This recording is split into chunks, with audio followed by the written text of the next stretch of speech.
ಒಂದು ಧ್ವನಿ ಕೋಟ್ಯಂತರ ಜನರ ಹೃದಯವನ್ನು ಸ್ಪರ್ಶಿಸಿತ್ತು.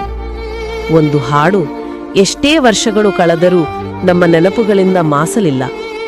ಆದರೆ ಇಂದು ಆ ಅಮರ ಧ್ವನಿ ಮೌನವಾಗಿದೆ.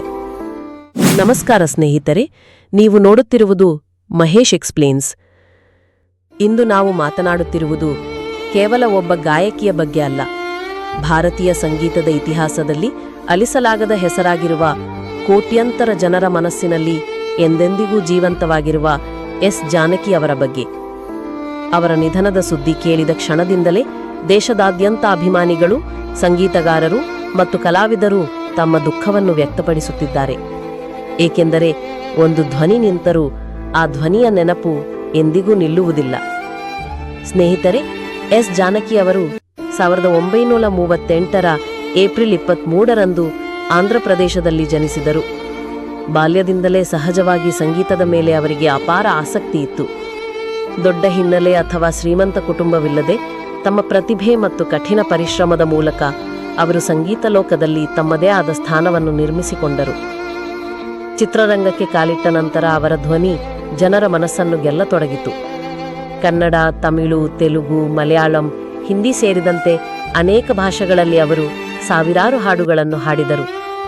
ಪ್ರೇಮಗೀತಗಳಾಗಲಿ, ಭಕ್ತಿಗೀತಗಳಾಗಲಿ, ದುಃಖದ ಹಾಡಾಗಲಿ ಅಥವಾ ಸಂತಸದ ಹಾಡಾಗಲಿ, ಪ್ರತಿ ಹಾಡಿಗೂ ಅವರು ಜೀವ ತುಂಬುತ್ತಿದ್ದರು. ಕರ್ನಾಟಕದ ಜನರಿಗೆ ಎಸ್ ಜಾನಕಿ ಅವರೊಂದಿಗೆ ವಿಶೇಷವಾದ ಭಾವನಾತ್ಮಕ ನಂಟಿತ್ತು. ಕನ್ನಡದ ಅನೇಕ ಅಮರ ಹಾಡುಗಳು ಅವರ ಧ್ವನಿಯಿಂದಲೇ ಇನ್ನಷ್ಟು ಮಧುರವಾದವು. ಹಲವು ತಲೆಮಾರುಗಳು ಅವರ ಹಾಡುಗಳನ್ನು ಕೇಳುತ್ತಾ ಬೆಳೆದಿವೆ. ಅವರ ಸಾಧನೆಗೆ ಅನೇಕ ರಾಷ್ಟ್ರೀಯ ಪ್ರಶಸ್ತಿಗಳು ಮತ್ತು ರಾಜ್ಯ ಪ್ರಶಸ್ತಿಗಳು ಲಭಿಸಿದವು. ಆದರೆ ಅವರಿಗೆ ದೊರೆತ ಅತಿದೊಡ್ಡ ಗೌರವ ಎಂದರೆ ಜನರ ಪ್ರೀತಿ. ಅದನ್ನು ಯಾವುದೇ ಪ್ರಶಸ್ತಿಯಿಂದ ಅಳೆಯಲು ಸಾಧ್ಯವಿಲ್ಲ. ಕಾಲ ಕಳೆದಂತೆ ವಯಸ್ಸು ಹೆಚ್ಚಾಯಿತು, ಆದರೂ ಅವರ ಹಾಡುಗಳ ಮೇಲಿನ ಜನರ ಪ್ರೀತಿ ಮಾತ್ರ ಕಡಿಮೆ ಆಗಲಿಲ್ಲ. ಹೊಸ ಗಾಯಕರು ಬಂದರೂ ಎಸ್ ಜಾನಕಿ ಅವರ ಧ್ವನಿ ಭಾರತೀಯ ಸಂಗೀತದ ಒಂದು ಮಾನದಂಡವಾಗಿಯೇ ಉಳಿಯಿತು. ಇತ್ತೀಚಿನ ದಿನಗಳಲ್ಲಿ ವಯೋಸಹಜ ಆರೋಗ್ಯ ಸಮಸ್ಯೆಗಳ ಕಾರಣ ಅವರು ಚಿಕಿತ್ಸೆ ಪಡೆಯುತ್ತಿದ್ದರು. ನಂತರ 2026ರ ಜುಲೈ 11ರಂದು 88ನೇ ವಯಸ್ಸಿನಲ್ಲಿ ಅವರು ನಿಧನರಾದರು. ಈ ಸುದ್ದಿ ಹೊರಬಿದ್ದ ತಕ್ಷಣ ದೇಶದಾದ್ಯಂತ ಅಭಿಮಾನಿಗಳು, ಸಂಗೀತ ಕ್ಷೇತ್ರದ ಗಣ್ಯರು ಮತ್ತು ಹಲವು ಕಲಾವಿದರು ಶ್ರದ್ಧಾಂಜಲಿ ಸಲ್ಲಿಸಿದರು.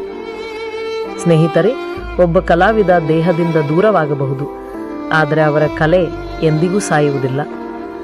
ಎಸ್ ಜಾನಕಿ ಅವರು ಹಾಡಿದ ಪ್ರತಿಯೊಂದು ಹಾಡಿನಲ್ಲೂ ಅವರು ಮುಂದಿನ ಅನೇಕ ವರ್ಷಗಳವರೆಗೆ ಜೀವಂತವಾಗಿರುತ್ತಾರೆ. ಇಂದು ಅವರ ಧ್ವನಿ ಕೇಳಿದಾಗ ಅನೇಕ ಜನರ ಕಣ್ಣಲ್ಲಿ ನೀರು ಬರುತ್ತದೆ.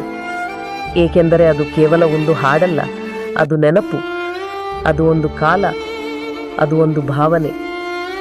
ಎಸ್ ಜಾನಕಿ ಅವರ ಆತ್ಮಕ್ಕೆ ಭಗವಂತ ಶಾಂತಿ ನೀಡಲಿ ಎಂದು ನಾವು ಪ್ರಾರ್ಥಿಸೋಣ.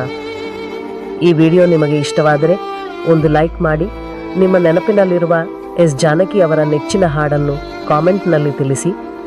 ಇಂತಹ ಮಾಹಿತಿ ಮತ್ತು ವಿಶೇಷ ಕಥೆಗಳಿಗಾಗಿ ಮಹೇಶ್ ಎಕ್ಸ್ಪ್ಲೇನ್ಸ್ ಚಾನಲ್ ಅನ್ನು ಸಬ್ಸ್ಕ್ರೈಬ್ ಮಾಡಿ. ಧನ್ಯವಾದಗಳು. ಓಂ ಶಾಂತಿ.